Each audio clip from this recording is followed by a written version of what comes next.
Hello ratbags, it's Jade. Welcome to the Survival News, Saturday the April something 18th. Let's go. Everything you need to know about survival coming up. ARK Survival Evolved finally stops the dupers. I'll let you guys know. Also, a brand new member of the ratbag crew delivering you the ARK news. Yes, I'm quitting the ARK news. Space Engineers is removing bad reviews from its Microsoft website store page. Also talking to you guys about The Long Dark on Games Pass. It's going to be free. Journey to the Savage Planet DLC went live this week as well. Deliver Us the Moon, Windbound, The Survivalist, Deluge, a brand new game concept, and Deadside and Last Oasis. Have they been successful in the last week or so? It's all here. It's all survival news. Let's go.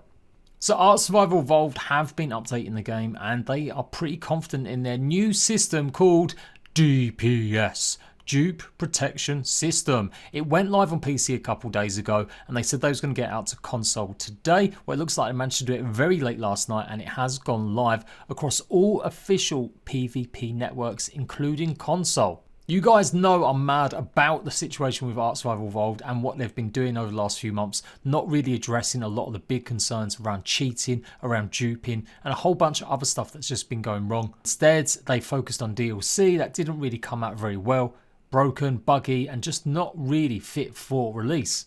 But it looks like they are finally maybe addressing some of the biggest ones, which is, in my eyes, duping. There's a lot of games out there that are vying for competition at the moment. Last Oasis has been pretty strong. Conan Exiles has got new content coming this year too.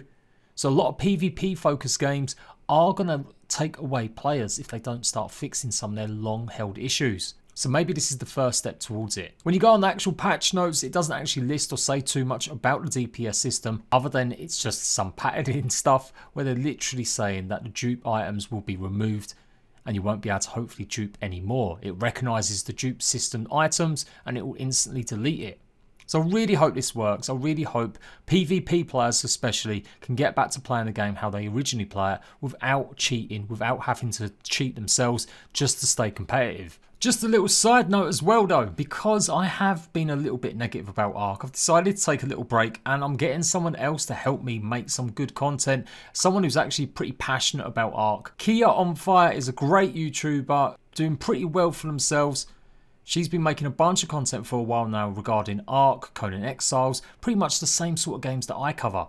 So I've asked her to help me on board. She's going to be doing a trial run this Sunday showcasing a brand new Echo Mods. Echo Mods has just released their brand new mods. This is the trailer by Chikari. You'll find the links for the full trailer in the comment section as well as Kia on Fire. So go and give her a follow. She's going to be doing content on my channel, but obviously she'll be doing a lot of her own content still. So if you've not seen her already, go and give her a follow if you want lots of good ARK and Conan Exiles content.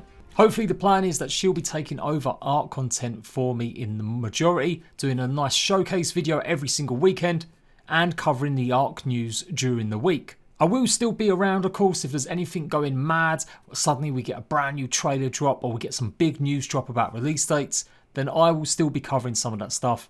But she's going to help me out cover that so that I can carry on giving you guys all the survival news and take a look at all the other survival games that I'm interested in too.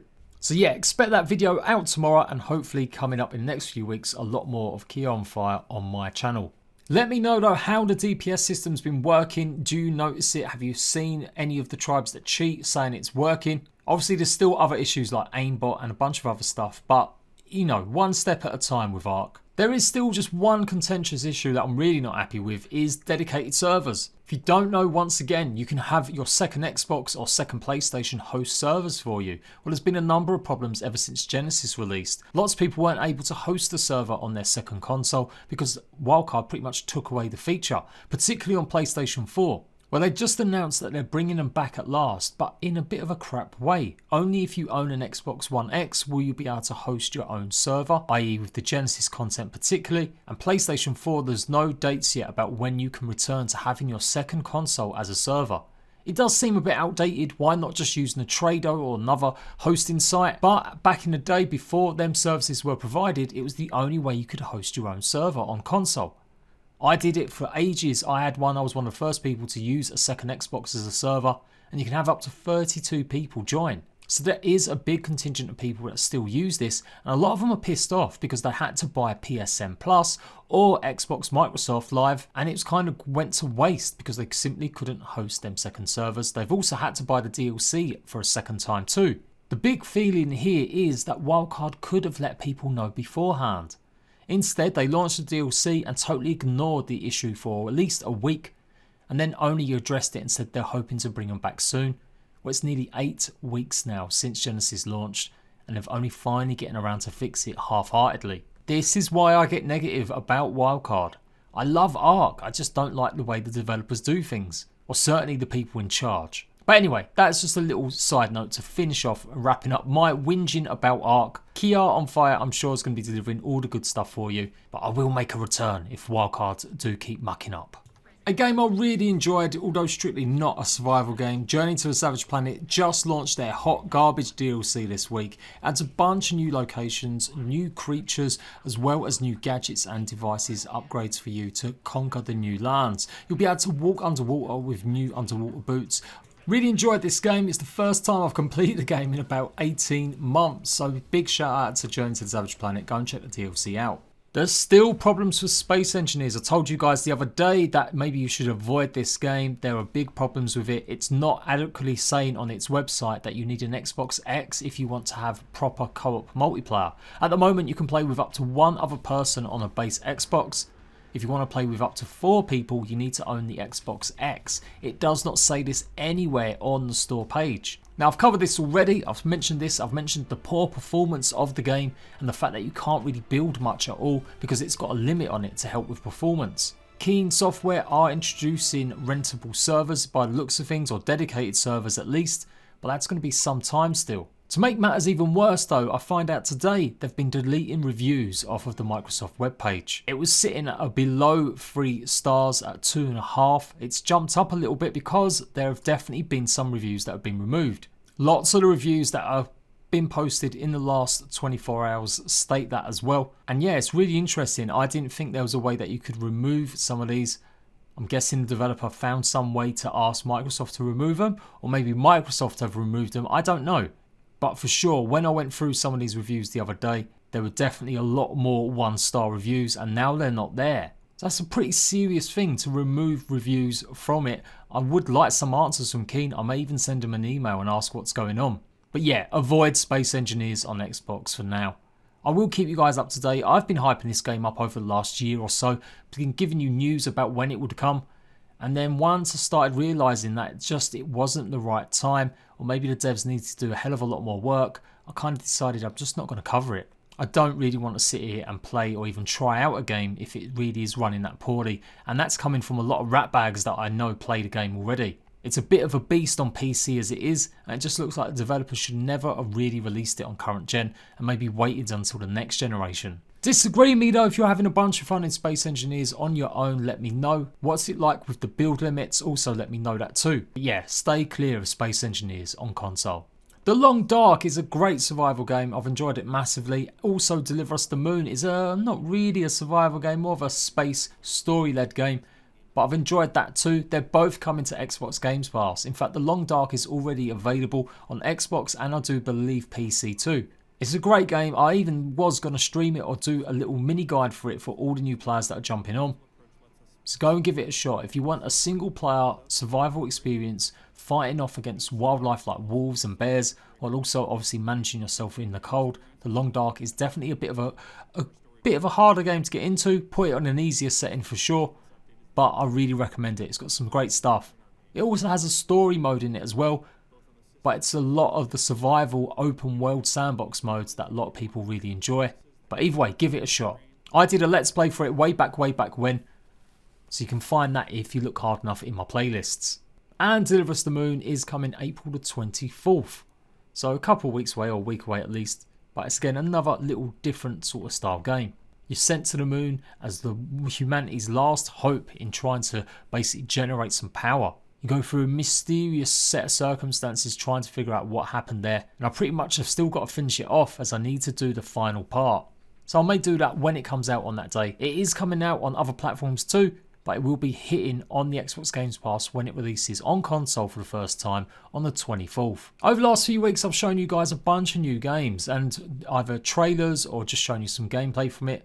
And now it's time to actually talk about some of these games a little bit. Windbound is pretty much Zelda but a survival-esque game. You'll get to build yourself various different rafts, travel from procedurally generated island to island, and it's got all the usual stuff you come to expect. You're going to need to hunt resources and wildlife, build yourself better tools, weapons, and make yourself them boats. It's coming out in August, so we haven't got too long before it arrives, and it will be available on Xbox, PlayStation, Switch, and PC. So I'm really looking forward to giving this one a try. I know some people are grumpy that it's not multiplayer, but you know, there are some games you can just play on your own. I definitely want to give this one a go when it hits in August. The Steam page has a little bit more details on it as well. After you've done the tutorial, it'll let you explore all the other islands. Once you've taken the resources of each island, you will have to then set sail, as I don't think they grow back. So yeah, definitely keeping my eyes on this one. And the Survivalists also has another mini update on their Twitter feed, showcasing more gameplay and what you can expect, including some of the sea life.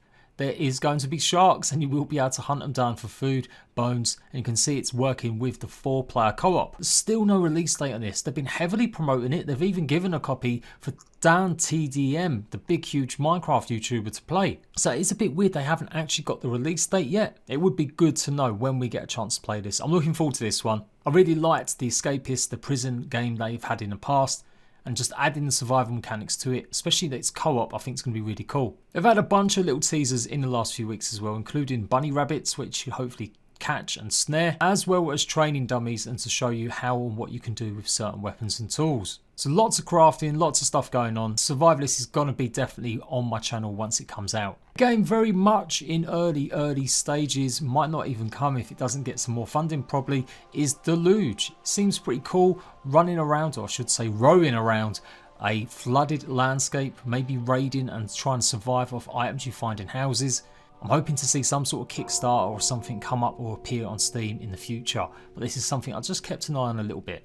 And just in case you missed it, Deadside this week has been doing okay for itself. It's a bit of a cross between DayZ and Escape from Tarkov. It's on PC at the moment only, and it's got a fairly decent player base. Considering this game kind of come out of nowhere in the last sort of 6 months, made by a very small development team, out of sort of the normal realms and not backed by any big publisher, to get 8,000 people playing their game at peak levels is pretty decent. I think that's a pretty good achievement. I have got some opinions about Deadside and why I don't think it's necessarily going to be a big game changer yet, but definitely in maybe 6 months time, I think a lot more content added to it, it could potential to be a successor to something like DayZ or Scum. But yeah, look out later on, I will be having that impressions video up. Go and check out my little gameplay I've had with the boys over the last couple of days if you want to see some more gameplay of it. But for sure, I will be giving you my opinion about Deadside and whether or not it can be successful. And just an FYI, because I am getting help with ARK content, it does start to free up a little bit more time, and I am going to stick a lot of that into Last Oasis. I'm absolutely loving this game. I'm loving playing in a clan with a big bunch of people. I'm really enjoying the PvP encounters we have, as well as all the farming and getting ready and planning. It's a really cool game. I prefer it much more than I did Atlas. And definitely in terms of PvP, I would rather play this all day long than ARK Survival Evolved. It just seems to have the right ingredients. A lot of the problems I have with PvP, taking up all your time, are kind of not there with Last Oasis. So I can't recommend this game enough. Expect a full review coming up on Monday. I wanted to get one weekend done of defending our proxy guide base that we've done, which is pretty much how you taxation other players on your server. And then I've pretty much got the final bits I need just to do a comprehensive review on Monday. Obviously it is early access, of course. I'm not going to be unfair. I think early access games should really only be fully reviewed when they've actually come out of early access. But I do want to give you a big impressions video and pretty much just talk about all the good stuff in Last Oasis. So if you've not checked any of it out on my channel yet, go and give it a try and see if it'll be for you. Fingers crossed we keep supporting it and I keep making enough sales, we could see it come to console a lot sooner. And there you go guys, some small changes coming to the channel. Like I said, I'm not abandoning ARK forever. I will be back for the big stuff, I'm sure. And once I've had a little break, hopefully I will be more energized. But I have wanted to do this for a long time. I want to make my channel the home of survival. I've been trying to get other people to help me out and do stuff, but it's very hard with their schedules working or if they've got families and stuff. So finding someone that can jump on board and take on some of the responsibilities That's what I've needed, and I'm hopefully going to be finding more and more people to come and help me. I want to make Jade PG the #1 channel for all survival games, giving you guys the information about when they're coming out, brand new games coming, hype and info you need about the release, guides, tutorials, and of course impressions and reviews. So if you haven't already, make sure you've got a notification bell on. Come join my Discord to see even more survival news, and I'll see you rat bags very soon.